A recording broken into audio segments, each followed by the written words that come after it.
Enfoque Bíblico Cristiano es una idea del pastor Carlos Aguilera, quien ya les da una cordial bienvenida en Radio de la Fe. Hola, buenas tardes, queridos oyentes de la radio. Estamos transmitiendo en este día martes desde Santiago del Estero por FM 105.7 Radio de la Fe. Una sintonía del cielo para bendecir tu vida. Y aquí el operador está jugando con las luces y nos deja en tinieblas. Y justamente de eso te quería hablar. El texto que he elegido hoy parece que sabía cuál era el texto para hoy. Está en Isaías capítulo 9, versículo 2. Antes de leer el versículo te digo que hoy estamos en el enfoque tecnológico con la compañía del ingeniero Juan Marcos Mulqui. Vamos a estar hablando de programación y programación para niños. Es interesante este tema porque programar es aprender un lenguaje, el lenguaje que nos hace entendernos con las computadoras. Y muchos creen que es difícil programar, que un niño no puede entrar en ese mundo de la programación. Bueno, vamos a estar hablando con el ingeniero para que nos cuente un poquito acerca de cómo los niños pueden llegar a programar una computadora. Pero antes de eso quiero leerte un versículo que está en Isaías, capítulo 9, versículo 2. Dice: el pueblo que andaba en tinieblas vio gran luz. Los que moraban en tierra de sombra de muerte, luz resplandeció sobre ellos. Qué interesante que es esto, ¿no? ¿Quién no ha encontrado momentos de oscuridad? ¿O quién no se ha encontrado en medio de la oscuridad? Recién el operador se equivocó de tecla y nos dejó en tinieblas adentro de la radio, pero apenas accionó el interruptor, la luz vino inmediatamente. Esto, llevado al terreno espiritual, nos hace pensar que la habitación oscura nos representa las muchas dudas en las que muchas veces nosotros mismos nos involucramos. Hay veces que nos parece que estamos en total tinieblas, estamos como un ciego palpando en medio de la oscuridad, porque hay preguntas que todo ser humano más tarde o más temprano se va a hacer, como por ejemplo, ¿quién soy yo? ¿Cuál es mi verdadera identidad? ¿De dónde vengo? ¿A dónde voy? ¿Cuál es mi destino eterno? ¿Por qué estoy aquí? ¿Cuál es el propósito de mi vida aquí y ahora? Bueno, siempre la humanidad ha pasado por estos interrogantes y ha pasado también por épocas oscuras en la historia. Esto que decía el profeta Isaías al pueblo de Israel, el pueblo del cual desciende Jesús, era también muy significativo. Este pueblo que andaba en tinieblas, proféticamente vio gran luz. El día en que Jesucristo nació en este mundo, la luz vino a un mundo que estaba en tinieblas. Y todos los interrogantes, todas las preguntas que nosotros podamos plantearnos con respecto a la vida, respecto al futuro, respecto a la eternidad, todo encuentra respuesta en Jesucristo, que es la palabra viviente de Dios. Jesús vino a revelarnos lo que Dios es. Jesús vino a revelarnos el pensamiento de Dios y la persona de Dios y el propósito de Dios. El pensamiento de Dios respecto a la raza humana es que todos nosotros nos hemos descarriado. Cada uno se apartó por su camino, dice el profeta Isaías.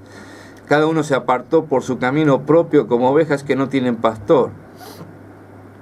Y en el pensamiento de Dios, Él planeó ya desde antes de la creación del mundo el modo en que iba a salvar al hombre que se había descarriado. Por eso envió a su Hijo Jesucristo a nacer en este mundo. Mira, estamos preparándonos para esos días de Navidad y la gente piensa muchas cosas y en muchos regalos y cómo prepararse para las fiestas. Pero qué bueno sería que pensemos en este tiempo en el regalo más grande que hemos recibido. Dios nos ha dado a su propio Hijo y el Señor Jesucristo es, como Él mismo lo dijo, la luz del mundo. Yo soy la luz del mundo. El que me sigue no andará en tinieblas. Y la persona de Cristo es la encarnación misma de Dios. Dios, la segunda persona de la Santísima Trinidad, descendió a este mundo y, concebido por el Espíritu Santo, se encarnó en un cuerpo que estuvo allí en el vientre de la Virgen María todo el proceso de su gestación y nació como cualquier otro bebé y fue puesto en un pesebre, un lugar donde pastan los animales. Y qué tremendo que es pensar que Jesús vino como un corderito inocente que fue allí puesto en un lugar donde se alimentaban los animales. Es como una figura proyectada de la cruz del Calvario ya desde el mismo momento de su nacimiento. Jesús nació para morir, porque el propósito de Dios era Él mismo pagar por el pecado del hombre. Esto es el perdón. El perdón significa cargar con la culpa del otro, hacerse cargo de la ofensa del otro. Nosotros habíamos ofendido a Dios y Dios nos perdonó a nosotros en Cristo. Pero para esto era necesario que Él diera su vida. Y como Dios, que es un espíritu eterno, no puede morir, Él mismo asumió nuestra humanidad, se identificó con nosotros, como dice la carta a los Hebreos, por cuanto los hijos participaron de carne y sangre, Él también participó de lo mismo, para redimir por medio de la muerte al que tenía el imperio sobre la muerte, esto es, a Satanás, y librar a los que por el temor a la muerte estaban sujetos a servidumbre. Mirá si esto no es un faro de luz que nos alumbra en medio de la oscuridad. Qué bueno que es pensar en estos días de Navidad cómo Dios nos envió a su Hijo, la luz del mundo, para que todos nosotros que estamos en medio de tinieblas morales y espirituales podamos tener la luz que viene del cielo, la luz que ilumina nuestra mente para comprender el propósito de Dios para nuestra vida y que ilumina nuestro corazón para que podamos abrir las puertas de nuestro corazón al Señor Jesucristo y recibirlo como nuestro Salvador personal. En el prólogo del Evangelio de Juan dice que el Verbo fue hecho carne y habitó entre nosotros. Y nosotros vimos su gloria, gloria como del unigénito del Padre, lleno de gracia y de verdad. Jesús vino a lo suyo y los suyos no le recibieron, pero a todos los que le recibieron, a los que creen en su nombre, Dios les dio potestad de ser hechos hijos de Dios. Y vos, mi querido oyente, has tenido este encuentro personal con el Señor Jesucristo. Ha habido un momento en tu vida en que esa luz que vino del cielo ha iluminado tu mente y tu corazón para que puedas entender tu necesidad de recibirlo como Salvador personal. Nosotros desde la radio queremos invitarte a que tomes esta decisión, que en este tiempo tan especial que estamos viviendo puedas tener un encuentro personal con Cristo y recibirlo como tu único y suficiente Salvador personal. Te habla el pastor Carlos Aguilera. Bienvenido a nuestro enfoque bíblico cristiano de hoy. Estamos transmitiendo en vivo por FM 105.7 y a través de las redes sociales y del portal de internet y de las aplicaciones que puedes bajar en tu celular a todo el mundo.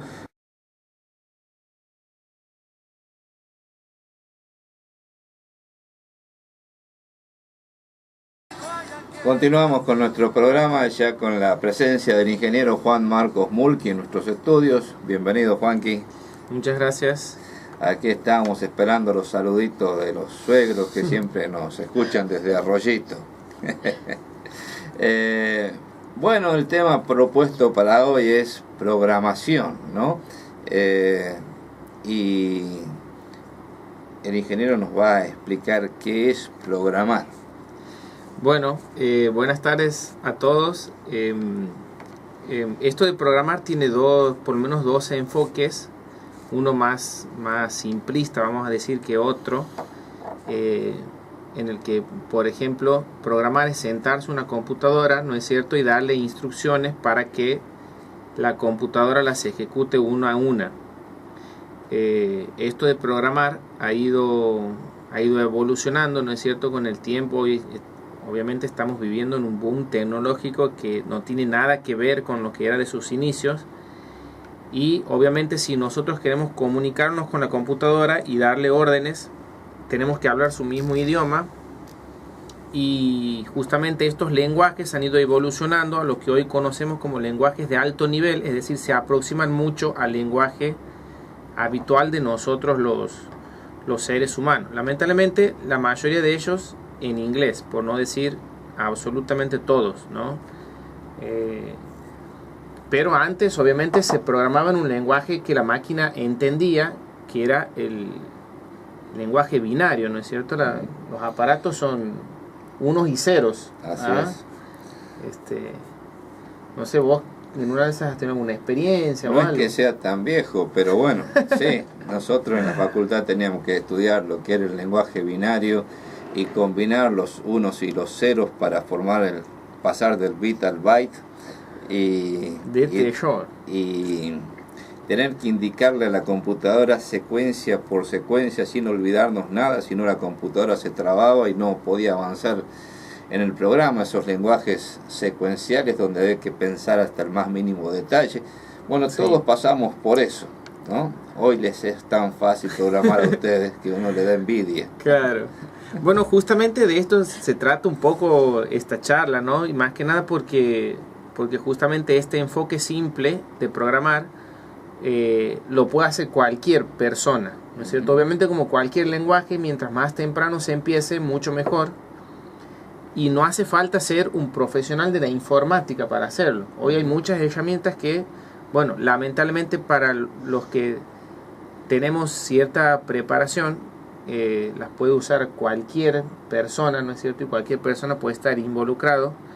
Pero hay un enfoque de programación que es mucho más amplio, que se trata de la relación con el usuario final, de poder interpretar sus necesidades, o sea, ofrecer una solución informática. Ya es un concepto de programación un poco más amplio, ¿no? Que va también hacia lo que es la instalación del software final, vamos a decir, y también del mantenimiento, ¿no? Porque el ciclo de vida de un programa no se termina con la programación o con la instalación. El programa sigue en la máquina, el software de gestión o lo que fuese, y el ciclo continúa, ¿no? No termina ahí la tarea. Pero si nos referimos en este caso a este enfoque un poco más pequeño, que es sentarnos en la computadora a darle órdenes, ¿no? Vos decías recién que en esa secuencialidad de instrucciones hay que ser bastante específico, ¿no? Y por ejemplo, cuando los chicos entran a este mundo de la tecnología o de la programación, lo primero que se les pregunta, se les sugiere, bueno, vamos a suponer que estamos frente a un robot. Y ese robot tiene que ir a lavarse los dientes. ¿Cuál sería la primera instrucción que le diríamos? No me diga que todavía siguen con ese ejemplo. Me lo daba a mí mi profesor querido. Sí. Me decía que la computadora es un idiota útil. Sí, ¿no? Exactamente. Que hay que enseñarle todo con el más mínimo detalle. Sí. Y siempre nos hacía hacer ese ejemplo de, programarla para que nos lave los dientes. Claro. Y lo único que uno se olvida es poner la pasta.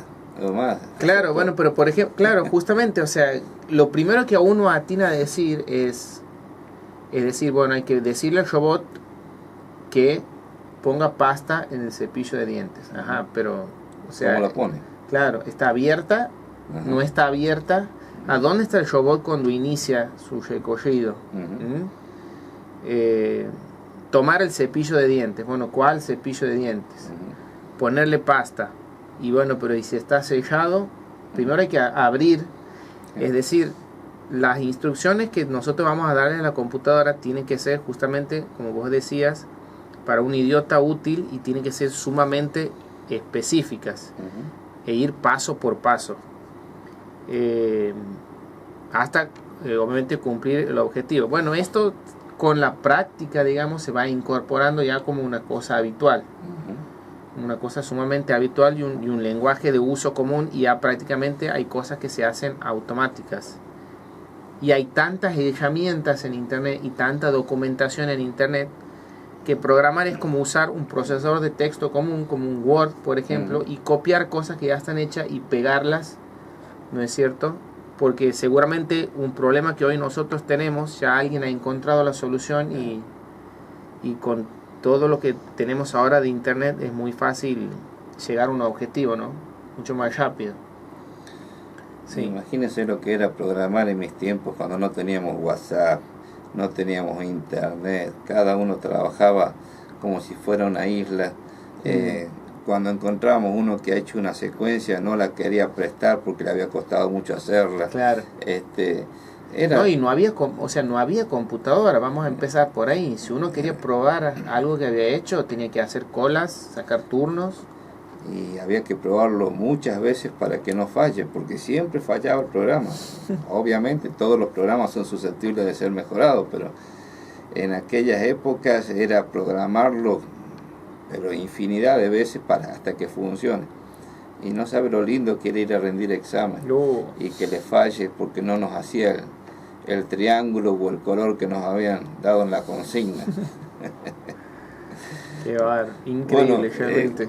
Ahora, es importante aprender a programar, y como decías, cuanto antes, la programación a la que muchos le tienen tanto miedo no es ni más ni menos que aprender un lenguaje que nos permita comunicarnos con el lenguaje que entiende la computadora, ¿cierto?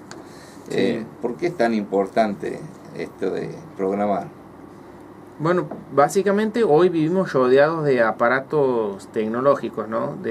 No estoy hablando solamente de computadoras, sino cualquier otro tipo de tecnología tiene dentro un programa, tiene dentro un software o tiene instrucciones que va ejecutando, ¿no? Y cuando uno aprende o va introduciéndose a este mundo de la programación, empieza a entender cómo piensan, muy entre comillas, esos aparatos, ¿no? Empieza a usar un poco mejor la tecnología con la que se rodea. Creo que, si no me equivoco, algunos colegios ya en la actualidad de nuestra provincia están enseñando como materia la programación, no importa el bachiller del que se trate, o por lo menos el diseño de algoritmos o de programas. Si viene el gabinete de informática de visita alguna vez, sería bueno, ¿no? Ajá.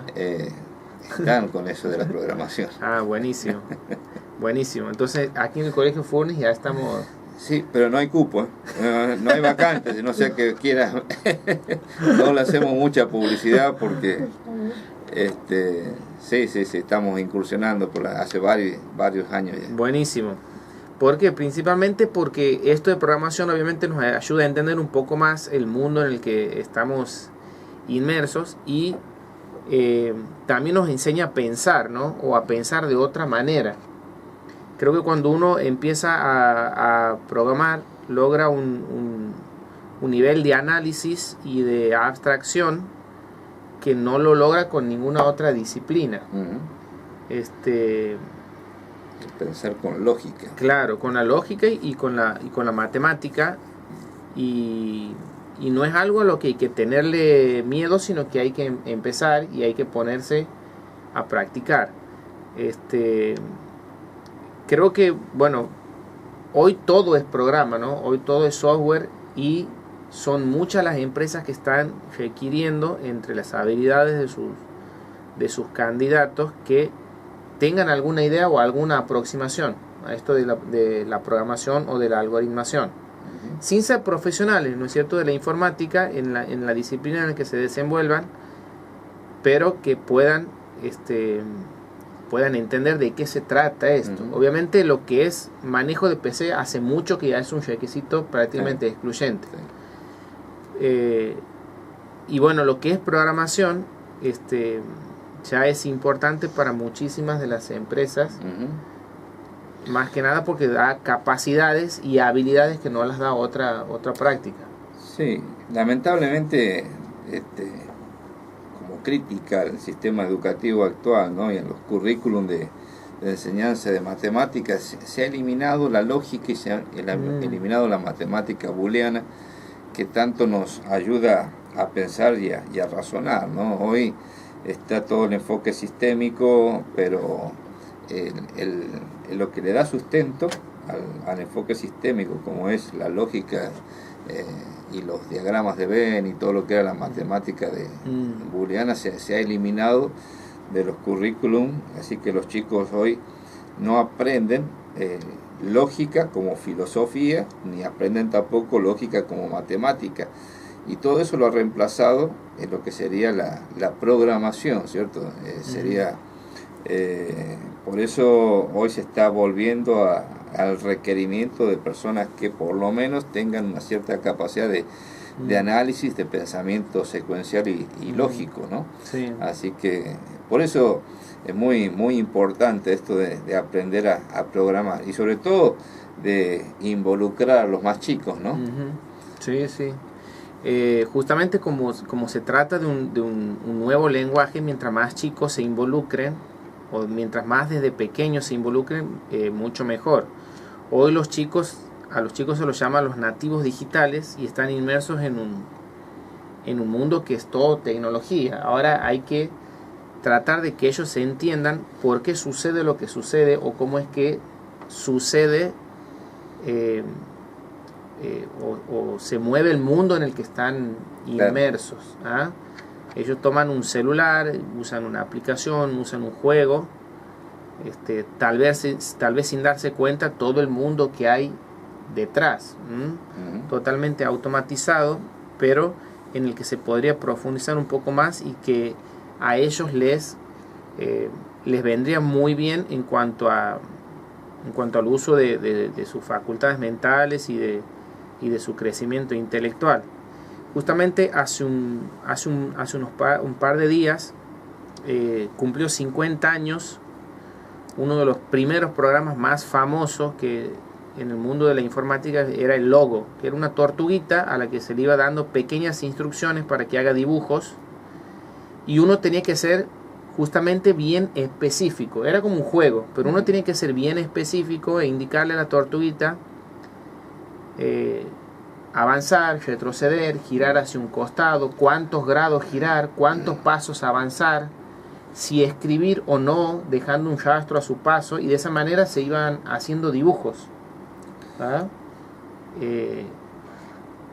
Uno cuando primero se sentaba en una computadora y quería programar, se metía a esa aplicación, ¿no es cierto? E iba aprendiendo cómo pensaba una computadora. Usted no hizo el jardín de infantes en el Furni, ¿no? Maternal. ¿Maternal? Sí. ¿Y después? Y después Marta Salotti y Francisco. Porque acá se divertía mucho en el jardín de infantes con la tortuguita. ¿Sí? El logo, sí. Entonces estamos muy bien, no bien. No, muy bien. Aquí con la profesora Inés Parra, ya desde hace mucho tiempo que usaba la tortuguita. Después, no sé, ya reemplazado ese logo con otras cosas, ¿no? Pero sí, con el gabinete de informática arrancamos con eso. Buenísimo. Bueno, ahora el gigante de Google, digamos, hace eco de este festejo y pone no sé si has visto hace poco un doodle, que es el logo de Google, ¿no es cierto? Con un jueguito, una animación en la que había un conejito que tenía que ir persiguiendo zanahorias y justamente iba siguiendo específicamente instrucciones. Era una forma de celebrar, digamos, esto de los 50 años del logo, que fue una revolución para la informática, creado por un matemático, ¿no es cierto?, en el MIT, ese Instituto Tecnológico de Massachusetts, que es de donde salen todas estas maravillas, y que trabajó con Piaget, este muchacho. Y bueno, Google se hace eco de esto, y al mismo tiempo una forma de volver a introducir a los chicos a lo que es el mundo de la programación, ¿no? Y ahora hay infinidad de lugares, de sitios en internet donde los chicos pueden ingresar e introducirse al mundo de la programación. Por ejemplo, hay un sitio que se llama Scratch, en donde los chicos pueden programar usando bloques, no tanto instrucciones, sino bloques, como si estuvieran armando un rompecabezas. Van armando un diagrama, ¿no es cierto?, lo que nosotros llamamos el diagrama de flujo o flujograma. Lo van armando con bloques de colores, ¿no es cierto?, bien identificados, y van armando un programa. Inclusive hasta pueden armar juegos, ¿no es cierto? Esta página se llama Scratch. Si ustedes la googlean, pueden entrar ahí, fijarse. Y lo interesante de esto es que, por ejemplo, esta programación que es en bloques, después se traslada tranquilamente a otro tipo de lenguajes o de plataformas. Por ejemplo, hay una página del MIT también, se llama App Inventor, es decir, inventor de aplicaciones, que permite hacer aplicaciones para Android directamente programando en bloques. O sea, es realmente una maravilla poder acceder, digamos, a programar para un celular como si uno estuviera jugando. Obviamente habiéndose introducido mínimamente en lo que es la programación, y si hemos pasado por la programación básica en bloques, eso es muchísimo más sencillo. Y luego tenemos, por ejemplo, el acceso a juguetes robóticos, ahora que por lo menos cuando yo era chico eran impensados. Lo máximo que yo he llegado a ver era el Mecano, por ejemplo, o el Rusty, que venía con cables, con motores, ¿no es cierto? Bueno, ahora la gente de Lego, por ejemplo, ha sacado un juguete robotizado que se conecta a la computadora por USB, y uno puede darle instrucciones.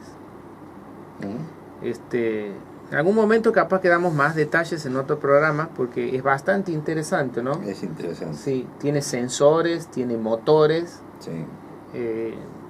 Tiene sensores de sonido, sensores de proximidad, es decir, todo para que el chico pueda no solo armar su propio juguete, sino también programarlo y que se desenvuelva en el entorno, ¿no?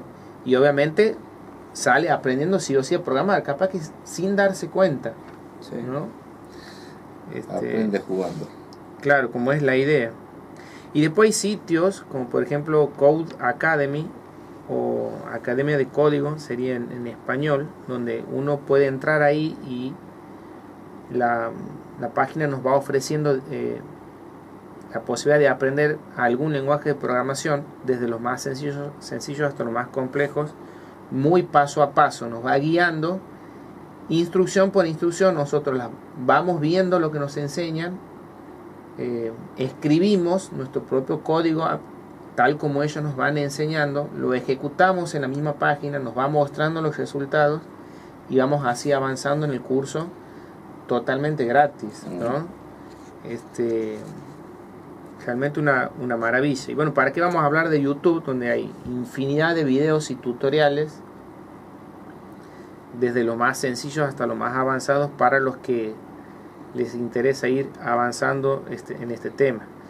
Obviamente, volvemos a recalcar lo mismo: mientras más chicos, mientras más pequeños sean los que estudien, aún mejor, ¿no? Claro, claro. Y en una de esas, dentro de poco, tenemos toda una camada de informáticos que justamente están haciendo falta, ¿no? Claro. Están haciendo mucha falta. Sí, no, esto es algo que la gente todavía no se ha dado cuenta, y lamentablemente a los chicos se les da todo como un producto terminado, sin que el usuario piense en la complejidad de los procesos que desarrolla ese aparato. Hablemos de un celular o cualquier cosa que tenemos a la mano, y bueno, toda la complejidad que ha implicado el desarrollo desde los inicios de la programación, en los lenguajes estos que decíamos que eran tan descriptivos y tan detallados, que han sido la base para después poder generar otros programas de mayor complejidad y ya sistematizados, ¿no? Pero es muy importante que los chicos sepan y despertarles el interés por aprender a desarrollar el lenguaje que entiende la máquina para poder comunicarse y que la máquina haga lo que uno quiera que haga, ¿no? A veces estamos frente a un aparato y nos desconcierta, ¿no? Y bueno, si supiéramos mínimamente, bueno, inclusive estando justamente frente a la computadora o usando algún programa, por ahí nos mareamos porque no sabemos qué es lo que está pasando, por qué no responde como nosotros estamos esperando. Y en una de esas, pensar un poquito como la máquina piensa nos ayuda bastante. Usted sabe que yo me enojé mucho con la informática y me divorcié de la informática cuando apareció el famoso Windows, que me hizo perder el control de la máquina. Nosotros trabajábamos con la consola de inefable DOS. Claro. DOS, que nos permitía tener el control de la máquina. Controlábamos toda la máquina y con instrucciones que uno quería decirle a la máquina lo que tenían que hacer. Aparecieron todos estos sistemas visuales, empaquetados, donde ya no teníamos control de la máquina, y yo tomé la decisión de divorciarme de la informática porque no me gusta que me diga lo que tengo que hacer. Bueno, tendrías que probar una variante de software libre. No, ya me dedico a otra cosa. Por eso está usted, ingeniero. Siga usted, que va bien. Gracias, Juanqui, por acompañarnos hoy en este espacio muy interesante. Bueno, no alcanzo a ver ahí, a ver si usted lee lo que dice la pantallita, porque yo ya estoy viejo. Bueno, Pablo Sarita Naufal Santillán, está viendo, Sarita Santillán. Pablo Naufal. Recién pasó algún Ibáñez por ahí, no sé quién es más.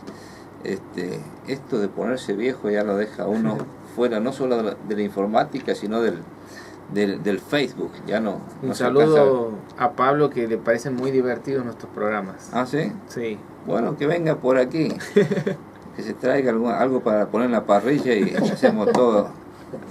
Saludos, Pablo. Vamos a escuchar un tema musical y enseguida volvemos con la reflexión final. Llegamos al momento de la reflexión final y estoy recordando uno de los versículos más conocidos y más queridos de toda la Biblia, porque es un resumen de todo el mensaje del Evangelio. Juan capítulo 3, versículo 16.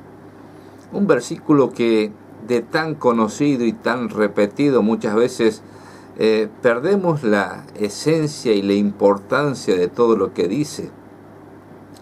Porque de tal manera amó Dios al mundo, que ha dado a su Hijo unigénito, para que todo aquel que en él cree no se pierda, mas tenga vida eterna. Y hay tanto que podríamos decir de este texto tan importante de la palabra de Dios, pero me quiero enfocar en esto que dice: de tal manera amó Dios al mundo que ha dado. Una de las características del amor de Dios es que es generoso, pero no es generoso con algo que esté fuera de Él. Es generoso al darse Él mismo. Como lo dice un autor, es autodonativo y autoentregante. El amor de Dios se entrega a sí mismo, entrega lo que Él es, entrega su persona. Los otros días conversaba con una persona que me contaba algo que realmente es impactante, ¿no? Este tema de la donación de órganos.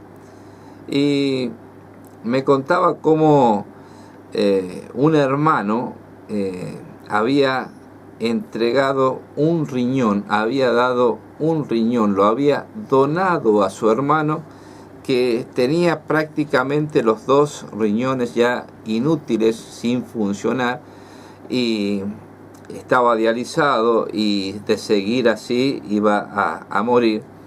Entonces tomó esta decisión que realmente es un acto de amor, es dar algo de sí mismo sin condiciones.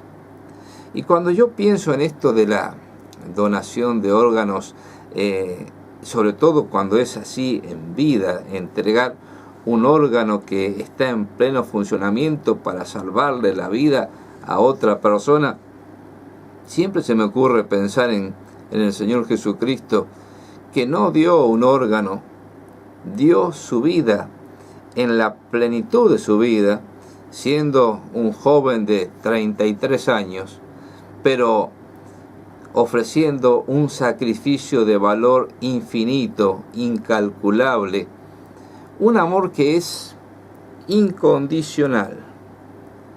Porque hay 2 clases de amor de los cuales podríamos hablar. Están los amores que son condicionales y los amores que son incondicionales. El amor condicional es el amor humano, el amor que más bien lo podríamos describir como te quiero más que te amo. Porque el amor condicional dice, yo te amo si te portas bien, dice un padre, una madre a su hijo. Si te portas bien, papá te ama. Un amante le dice a su mujer, yo te amo porque sos bella. Todo amor que pone una cláusula, te amo sí, te amo porque, está poniendo alguna condición para ser un amante, alguna condición para amar. Siempre está basado en algo de egoísmo, algo que nosotros queremos para nosotros mismos, algo que nos halaga, algo que nos gusta, algo que nos complace. Es un amor condicional. Pero el amor de Dios es incondicional. Dios dice, te amo y punto. No es te amo si te portas bien, te amo si cumples lo que te ordeno, te amo si te portas de determinada manera, te amo si sos una persona que se viste de determinada manera. No. Dios dice te amo y punto, porque la naturaleza, la esencia de Dios es amor. Como dice 1 Juan 4:8, Dios es amor. Dios no puede amarnos más de lo que nos ama, ni menos de lo que nos ama. Dios nos ama con todo su ser. Y la mayor demostración del amor de Dios es que Él murió por nosotros en la cruz del Calvario. El Padre envió al Hijo, la segunda persona de la deidad, para que se encarnara en el vientre de la Virgen María y luego de cumplir su ministerio terrenal, entregara su vida voluntariamente en la cruz del Calvario. Dice el apóstol Juan, no hay mayor demostración que este. Ahora, lo maravilloso de esto es que nosotros no podemos hacer nada para que Dios nos ame más, ni podemos portarnos tan mal para que Dios nos ame menos. Dios nos ama tal como somos. Pero hay un problema para que nosotros podamos experimentar ese amor. El problema es que nosotros somos pecadores. Y nosotros hemos puesto una barrera, un obstáculo para experimentar el amor que ha sido demostrado por Dios hacia nosotros, un amor que está disponible porque es incondicional. Entonces aquí viene nuestra parte en esta ecuación. Nosotros no podemos quitar el pecado de en medio. El pecado ya lo quitó el Señor Jesucristo al morir en la cruz del Calvario. Nosotros lo único que tenemos que hacer es aceptar esa manifestación de amor. Lo único que podemos hacer es recibir con humildad el regalo que Dios nos ofrece en Cristo Jesús. Mire, a mí siempre me gusta aclarar esto. Hay quienes dicen que Dios es tan bueno que no puede condenar a nadie, que un Dios de amor no puede mandar a nadie al infierno. Yo quiero decirte que Dios no manda a nadie al infierno, ni Dios no condena a nadie. Somos nosotros mismos los que nos hemos condenado y los que nos mandamos al infierno. ¿Sabe por qué? Porque rechazamos el amor de Dios, porque menospreciamos el amor de Dios, o porque somos indiferentes al amor de Dios. No hay peor cosa, humanamente hablando, que alguien que menosprecia el amor o que rechaza el amor. Ahora lleve esto a las dimensiones infinitas y eternas que implica el amor de Dios hacia cada uno de nosotros. Dios nos ha mostrado que nos ama, y nos ama de tal manera que Cristo murió en la cruz del Calvario para salvarnos. Cuando usted escucha este mensaje del Evangelio y decide hacer oídos sordos, o no aceptar, o rechazar, o ser indiferente al mensaje, lo que está haciendo es despreciar el amor de Dios. Y usted solito se está marcando el camino que lo lleva a estar eternamente separado de Dios. Por eso, en este tiempo especial en que estamos viviendo, qué bueno que es pensar en ese regalo de Dios. El apóstol Pablo lo llama el don inefable. Dios nos dio a su Hijo porque nos amó de tal manera que ha dado a su único Hijo para que muera en la cruz del Calvario, para que todo aquel que pone su fe, su confianza en Él, no se pierda, mas tenga vida y vida eterna. Y vos, mi querido oyente, has tomado esta decisión personal en tu vida. ¿Has recibido el amor de Dios? ¿Estás experimentando ese amor? Nosotros queremos invitarte a que lo puedas hacer. Tal vez no sabes cómo hacerlo. Quiero decirte que no es necesario que vayas a una iglesia, no hables con un pastor o un sacerdote. Ahí en el lugar donde estás, puedes hablar con Dios y decirle: Señor, reconozco que soy pecador. Reconozco que he estado viviendo a espaldas tuyas sin experimentar tu amor, pero ahora entiendo que Cristo murió en la cruz del Calvario y es la demostración más grande de amor. Y quiero recibir ese amor, quiero aceptar a Cristo en mi corazón, quiero recibirlo por la fe como mi Salvador personal. Hacelo así y vas a experimentar lo que dice el apóstol Juan, que todos los que reciben a Cristo, todos los que creen en su nombre, tienen la potestad de ser hechos hijos de Dios. Y cuando sos un hijo de Dios vas a experimentar el amor que Dios tiene por su mismo Hijo. Esto es algo maravilloso, que lo enseñó el mismo Señor Jesús. El mismo amor que Dios el Padre tiene por Jesús, que es Dios el Hijo, es el amor que Dios el Padre tiene para cada uno de nosotros cuando recibimos a Cristo Jesús como Salvador personal, porque en ese mismo instante nos convertimos en hijos de Dios. Te habla el pastor Carlos Aguilera, te mando un fuerte abrazo con toda la bendición de Dios y si Dios lo permite nos encontramos mañana a las 20 horas para un nuevo enfoque bíblico cristiano.